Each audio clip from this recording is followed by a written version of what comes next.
Assalamualaikum warahmatullahi wabarakatuh.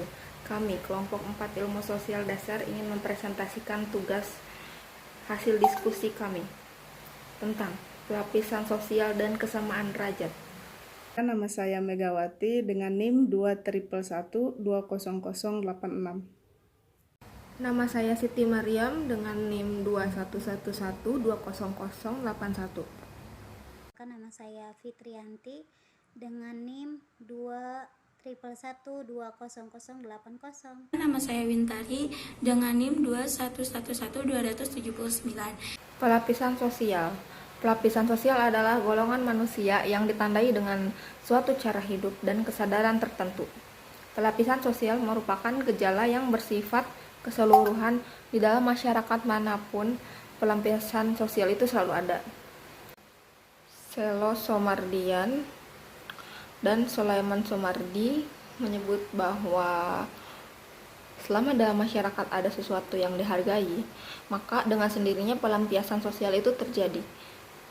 Wujudnya bisa dilihat dalam lapisan-lapisan masyarakat, diantaranya ada kelas tinggi, ada kelas sedang, dan kelas rendah.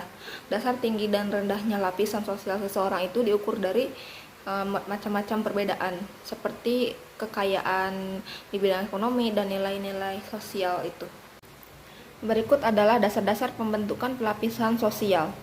Yang pertama itu adalah ukuran kekayaan. Ukuran kekayaan materi atau kebendaan dapat dijadikan ukuran penempatan anggota masyarakat ke dalam lapisan-lapisan sosial yang ada.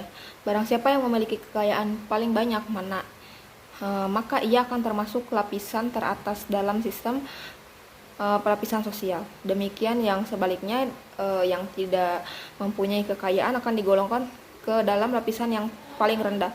Kekayaan tersebut dapat dilihat dari tempat tinggal atau barang-barang yang dia dimiliki. Yang kedua adalah ukuran kekuasaan dan wewenang. Seseorang dapat mempunyai kekuasaan dan wewenang paling besar akan menempati lapisan paling atas dalam sistem pelapisan sosial dalam masyarakat yang bersangkutan. Ukuran kekuasaan tidak lepas dari ukuran kekayaan, sebab orang yang kaya dalam masyarakat biasanya dapat menguasai atau disegani orang-orang yang tidak kaya, atau sebaliknya kekuasaan dan wewenang dapat mendatangkan kekayaan. Selanjutnya yang ketiga adalah ukuran kehormatan. Ukuran kehormatan dapat terlepas dari ukuran-ukuran kekayaan atau kekuasaan. Orang-orang yang disegani atau dihormati akan menempati lapisan atas dari sistem pelapisan sosial masyarakatnya. Yang keempat itu ada ukuran ilmu pengetahuan. Ukuran ilmu pengetahuan sering dipakai oleh anggota-anggota masyarakat yang menghargai ilmu pengetahuan. Seseorang yang paling menguasai ilmu pengetahuan akan menempati lapisan tinggi dalam sistem pelapisan sosial masyarakat yang bersangkutan. Penguasaan ilmu pengetahuan ini biasanya terdapat dalam gelar-gelar akademik, contohnya pascasarjana S1 gitu. Misalnya dokter, insinyur, atau profesi lainnya. Ukuran-ukuran di atas adalah tidaklah bersifat terbatas, tetapi masih ada ukuran-ukuran lain yang dapat dipergunakan. Akan tetapi, ukuran-ukuran di atas yang menonjol sebagai dasar timbulnya pelapisan sosial dalam masyarakat. Jadi, kriteria pelapisan sosial pada hakikatnya tergantung pada sistem nilai yang dianut oleh anggota-anggota masyarakat yang bersangkutan. Stratifikasi sosial. Stratifikasi sosial itu tertutup membatasi kemungkinan berpindahnya seseorang dari suatu lapisan ke lapisan yang lain. Stratifikasi sosial terbuka open social stratification. Pada stratifikasi sosial tertutup membatasi kemungkinan berpindahnya seseorang dari suatu lapisan ke lapisan yang lain. Lain baik merupakan gerak ke atas dan gerak ke bawah. Mungkin sifat stratifikasi sosial juga adalah kelahiran. Stratifikasi sosial tertutup terdapat dalam masyarakat feodal dan masyarakat berkasta. Jadi, stratifikasi sosial itu tertutup membatasi kemungkinan berpindahnya seseorang ke lapisan dari suatu lapisan ke lapisan yang lain. Sifat stratifikasi sosial juga terbagi menjadi 4. Yang pertama ada kelas atas, ada kelas bawah, ada kelas menengah, dan ada kelas menengah terbawah. Yang pertama kelas atas. Kelas atas itu disebutnya dengan upper class, dan kelas bawah itu disebutnya dengan lower class. Yang ketiga itu kelas menengah. Kelas menengah itu disebut dengan middle class, dan kelas menengah ke bawah itu disebutnya dengan lower middle class. Oke, baik. Selanjutnya yaitu ada kesamaan derajat. Persamaan derajat adalah persamaan yang dimiliki oleh diri pribadi kepada diri orang lain ataupun masyarakat. Biasanya persamaan derajat itu dapat dinyatakan dengan hak asasi manusia atau HAM. Kemudian ini ada pasal-pasal dalam Undang-Undang Dasar 1945 yaitu tentang persamaan hak. Ada pasal 27 ayat 1 berisi mengenai kewajiban dasar dan hak asasi yang dimiliki warga negara, yaitu menjunjung tinggi hukum dan pemerintahan. Ayat 2 berisi mengenai hak setiap warga negara atas pekerjaan dan penghidupan yang layak bagi kemanusiaan. Kemudian ada pasal 28, ditetapkan bahwa kemerdekaan berserikat dan berkumpul, menyampaikan pikiran lisan ataupun tulisan. Pasal 29 ayat 1, kebebasan memeluk agama bagi penduduk yang dijamin oleh negara.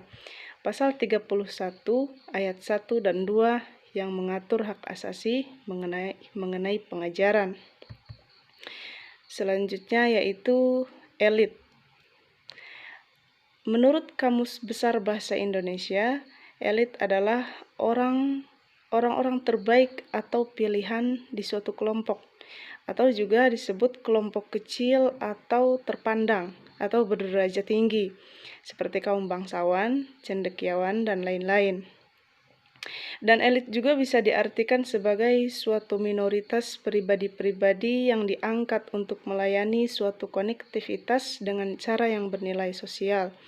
Golongan elit sebagai minoritas ini sering ditampakkan dengan beberapa bentuk penampilan, antara lain yaitu elit menduduki posisi yang penting dan cenderung merupakan poros kehidupan masyarakat secara keseluruhan. Faktor utama yang menentukan kedudukan mereka adalah keunggulan dan keberhasilan yang dilandasi oleh kemampuan, baik yang bersifat fisik maupun psikis, material maupun imaterial, herediter maupun pencapaian. Dalam hal tanggung jawab, mereka memiliki tanggung jawab yang lebih besar jika dibandingkan dengan masyarakat atau kelompok yang lain.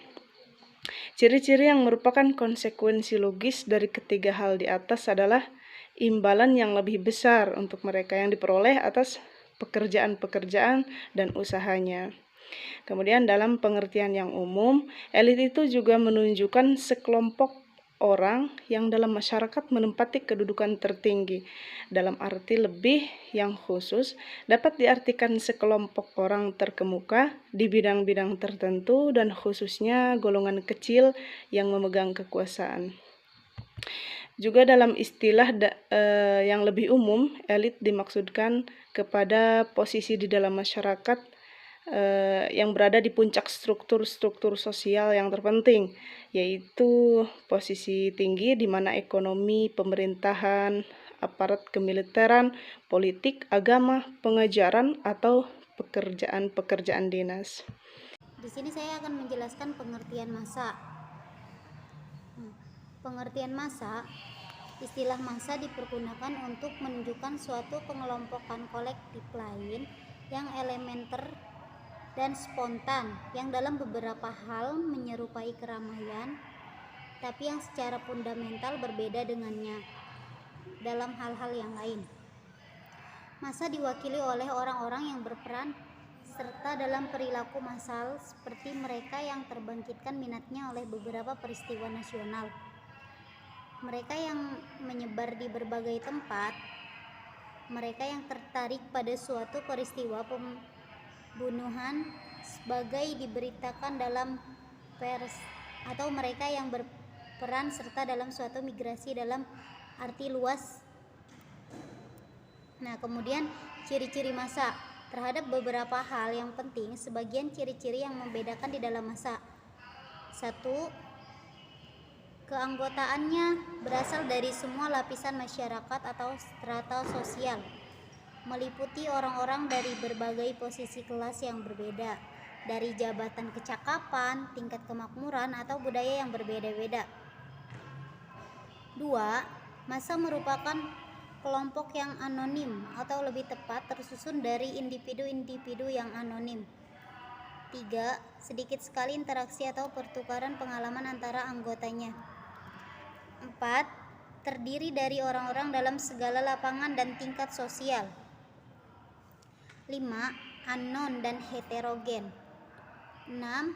Tidak terdapat interaksi dan interrelasi. 7. Tidak mampu bertindak secara teratur. 8. Adanya sikap yang kurang kritis, gampang percaya pada pihak lain, amat sugestibel atau mudah dipengaruhi.